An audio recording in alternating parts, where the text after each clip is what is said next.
3 تا برنامه سرشونه میخوام بهتون بگم. یکیش با دستگاه شروع میشه، یکیش با هالتر، یکیش با دمبل. میخوام رنکشون کنم، بهشون نمره بدم و بگم کدوم از همه بهتره. برای این رنکینگ و نمره دادنه 3 تا معیار اصلی رو در نظر گرفتم. یکی اینکه کشش کامل رو داشته باشه تو فاز منفی و فشار مناسب. 2 اینکه حس خوبی موقع زدنش داشته باشی و درد ایجاد نکنه. و 3 اینکه بتونی هفته به هفته یا ماه به ماه اوورلودش بکنی. قطعا در آخر هم نظر خودم رو به اینا چسبوندم. بریم چک بکنیم ببینیم چی میشه. قبل از اینکه شروع کنیم، هر 3 تا این برنامه کاملا به بخش جلویی، جانبی و پشتی فشار میارن و میتونید ازشون استفاده کنید. حالا بریم بررسی کنیم. برنامه A، حرکت اول، پرس سرشونه هالتر از جلو. توی فاز کشش به نظرم کشش مناسبی رو ایجاد میکنه و فشار خوبی داره. از لحاظ اینی که حس خوبی داشته باشه به نظرم اوکی نیست خیلی، به خاطر اینکه درگیری مرکزی داری و این موضوع امکان داره استیبل نباشه موقع اجرا کردن. اوورلود کردنش هم به همین دلیل یه کوچولو تضعیف میشه، یعنی سنگین کردنش کار مشکل و احتمالاً آسیب زاییه. به نظرم از 10 7 میگیره. حرکت دوم، نشر جانب دمبل ایستاده. خیلی حس خوبی داره موقع اجرا، سنگین کردنش عالی اتفاق میفته، تو باشگاه معطلی نداره، 2 تا دمبل برمی‌داری کارتو انجام میدی. ولی ضعفش اینجاست که موقع پایین اومدن و فاز کشش به نظرم نمره کامل رو نمیگیره. 7 از 10. حرکت سوم، کول با طناب. طناب رو انتخاب کردم که اون حس خوبه و درده کارش درست بشه. منتها ایرادی که داره چیه؟ درگیری عضله کول برای اکثریت بیشتر از جانب سرشونه میشه. سنگین کردنش هم که هفته به هفته اوکیه، به نظرم 6 از 10 مناسبشه. حرکت آخر این برنامه نشر جانب دمبله. حس خوب من ازش نمیگیرم، سنگین کردنش کار مشکلیه چون احتمال داره کمردرد بگیری. منتها فاز کششش بد نیست. 6 از 10.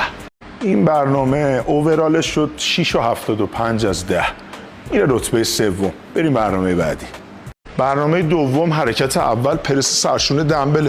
به نظر من فشار نسبتاً خوبی داره، کشش کامل، دامنه رو که میبینید حس خیلی بهتری دارم به نسبت فرم هالتر. فقط تنها بدیش یه چیزه، دمبل اگه بخوای سنگین کنی باید کمک داشته باشی. 9 از 10. حرکت بعدی اینه، اسم دستگاهشم قول میدم نمیدونید، خیلی روونه، حس خوبی ایجاد میکنه، یه کشش مناسب به بخش جانبی، تا جا داره هم میتونی سنگینش کنی. فقط ایرادش اینه که همه باشگاه ندارنش. 8 از 10. ناراحت نشید، اسمش آتلانتیس. بعدی فیسپول طنابه. یه حرکت عالی واسه پشت سرشونه، کششش خوبه، سنگینش میتونید بکنید، درد خاصی هم ایجاد نمیکنه. منتها یه ایراد فقط داره، موقع اجرا کردن پیدا کردن زاویه درست این و فرم اجرا سخته. 8 از 10. حرکت بعدی، فلایبک دستگاه. یه حرکت خیلی خوب برای بخش پشتی و میانی سرشونه است. هر 3 تا معیار داره، هم خوب سنگین میشه، هم کشش خوب داره، هم وقتی سینه‌تو میذاری اینجا حس راحتی داری. ایرادش اینه که با بخش پشتی سرشونه خیلیاتون ارتباط نمیگیرید. جایگزینش تو این ریلز گفتم. 7 از 10. خدایی برنامه خوبیه. میشه 8 از 10 میانگینش. رتبه 2. بریم برای اصل کاری. خب شماره 1، بریم ببینیم چجوریه. حرکت اول، پرس سرشونه دستگاه. فاز کشش عالی، حس خوب عالی، فرم اجرا 100% درست میزنی و راحت تا ناتوانی میتونی وزنه بزنی. ولی شاید دستگاه باشگاه شما دستگاه خوبی نباشه، پس 9 از 10. حرکت دوم، نشر جانب سیمکش.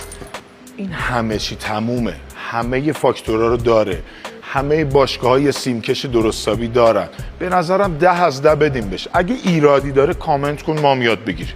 یه دلیل دیگه‌ای که این برنامه رو میکنه برنامه شماره 1، این حرکتی که شاید خیلیاتون نمیزنید، نشر وای سیمکش. فشار عالی به بخش جانبی و پشتی، کشش که بی‌نظیره. فقط امکان داره تو اجرا و یادگیری شما یه ذره به زمان احتیاج داشته باشی. 8 از 10. دلیل آخری هم که این برنامه رو بهترین میکنه حرکت آخرشه، فلایبک سیمکش تو فرم کراس اوور. یعنی وقتی دستاتون حین اجرا از هم رد میشن، کشش بی‌نظیر، دامنه عالیه. فقط یه نکته داره، اینی که شما بتونی این 2 تا دست رو قرینه اجرا بکنی به زمان احتیاج داره. فکر میکنم 8 از 10 مناسبش.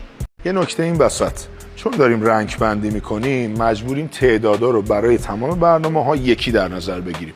یه حالت ایدئالش 3 تا 4 ست، 6 تا 15 تکرار برای هر حرکت. میانگینش شد 8 تا 75 از 10 و به نظرم بهترین حالت این 3 تا برنامه این آخریه بود که بهتون گفتم. فقط حواستون باشه نظرات شخصی من تو این ریلز درگیر بود. دوست دارم شما اجراش کنید، نظرتون رو کامنت کنید، با هم راجع بهش حرف بزنیم.